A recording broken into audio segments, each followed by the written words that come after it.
السلام علیکم دوستوں، میں ہوں صوبیہ قریشی اور آپ دیکھ رہے ہیں اسکول اسٹڈی۔ اس ویڈیو میں آپ کو حضرت امام مہدی علیہ السلام کے بارے میں بتاؤں گی، تو چلیے ویڈیو کا آغاز کرتے ہیں۔ اس وقت حضرت امام مہدی علیہ السلام مدینہ منورہ میں ہوں گے۔ مدینہ منورہ سے مکہ معظمہ کو چلے جائیں گے اور اس زمانے کے ولی سب حضرت امام مہدی علیہ السلام کی تلاش میں ہوں گے، اور بعض لوگ حضرت امام مہدی علیہ السلام ہونے کا جھوٹا دعویٰ کرنا بھی شروع کر دیں گے۔ غرض امام مہدی علیہ السلام خانہ کعبہ کا طواف کرتے ہوں گے اور حجر اسود اور مقام ابراہیم کے درمیان میں ہوں گے کہ بعض نیک لوگ ان کو پہچان لیں گے اور ان کو زبردستی گھیر گھار کر ان کو حاکم بنانے کی بیعت کر لیں گے، اور اسی بیعت میں ایک آواز آسمان سے آئے گی جس کو سب لوگ جتنے وہاں موجود ہوں گے سنیں گے، اور وہ آواز یہ ہوگی کہ یہ اللہ تعالیٰ کے خلیفہ یعنی حاکم بنائے ہوئے امام مہدی علیہ السلام ہیں،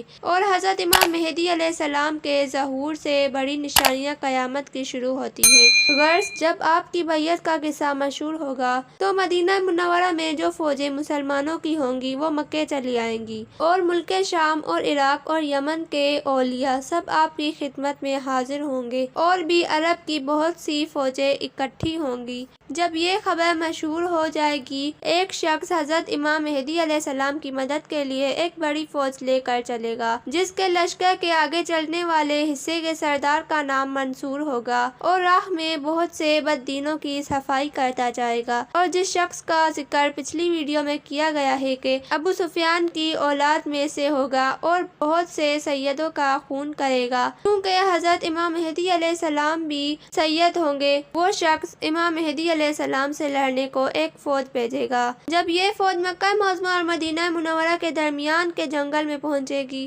اور ایک پہاڑ تلے ٹھہرے گی تو سب کے سب زمین میں دس جائیں گے۔ صرف 2 آدمی بچ جائیں گے، جس میں سے ایک تو حضرت امام کو جا کر خبر کر دے گا اور دوسرا اس سفیانی کو خبر پہنچائے گا، اور نصارہ سب طرف سے فوجیں جمع کریں گے اور مسلمانوں سے لڑنے کی تیاری کریں گے۔ اس لشکر میں اس روز 80 جھنڈے ہوں گے، اور ہر جھنڈے کے ساتھ اس روز 12,000 آدمی ہوں گے، تو کل 9,60,000 آدمی ہوئے۔ حضرت امام مکہ معظمہ سے مدینہ منورہ تشریف لائیں گے اور وہاں رسول اللہ صلی اللہ علیہ وآلہ وسلم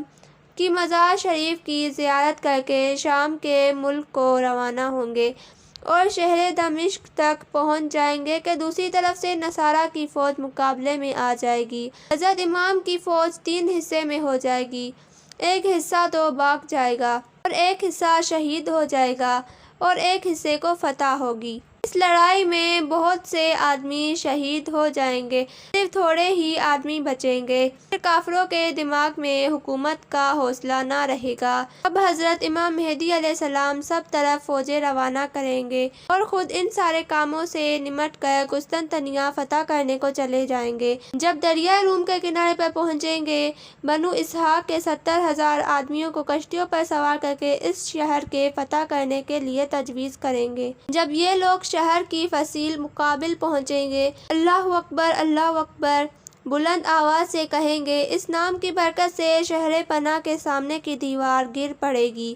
اور مسلمان حملہ کر کے شہر کے اندر گھس پڑیں گے اور کفار کو قتل کریں گے، اور خوب انصاف اور قاعدے سے ملک کا بندوبست کریں گے۔ اور حضرت امام مہدی علیہ السلام سے جب بیعت ہوئی تھی، اس وقت سے اس فتح کی وقت تک 6 سال یا 7 سال کی مدت گزرے گی۔ حضرت امام یہاں کے بندوبست میں لگے ہوں گے کہ ایک جھوٹی خبر مشہور ہوگی کہ یہاں کیا بیٹھے ہو، وہاں شام میں دجال آ گیا اور تمہارے خاندان میں فتنہ فساد کر رہا ہے۔ اس خبر پر حضرت امام مہدی علیہ السلام شام کی طرف سفر کریں اور تحقیق حال کے لیے 9 یا 5 سواروں کو آگے بھیج دیں گے۔ ان میں سے ایک شخص آ کر خبر دے گا کہ وہ خبر محض غلط تھی، ابھی دجال نہیں نکلا۔ حضرت امام مہدی علیہ السلام کو اطمینان ہو جائے گا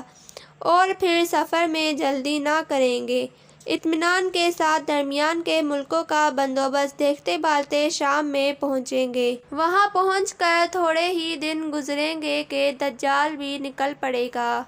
اگر آپ کو میری ویڈیو پسند آئی تو ویڈیو کو لائک کریں اور چینل کو سبسکرائب کریں۔ شکریہ۔